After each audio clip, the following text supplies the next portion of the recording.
Hey everybody, Jim King with King Piers back out here today. I was here earlier this morning, shot a video showing this wall. What my guy's done today is second to none. We went and got H-beams, got them all installed.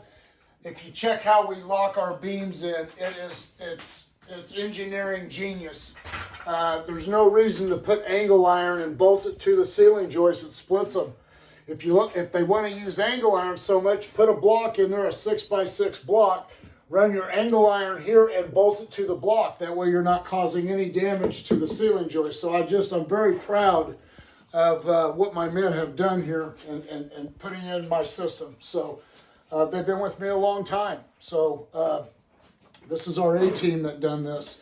If we turn back around here at this wall here, this is an I-beam and those are H-beams. An I-beam is 2 inches by 4 inches with thin webbing. An H-beam that I use is 4 inches by 4 inches with thick webbing. I'd rather use something better than this. But we left these in. The way they had them in was locked in with a piece of angle iron bolted to the ceiling joist. And we took all that out, left the beam in, and put in our methodology. So for all your foundation piering needs, the proven best in the country is King Piers. 816-288-4373. You can always go to my website, kingpiers.com. Thank you.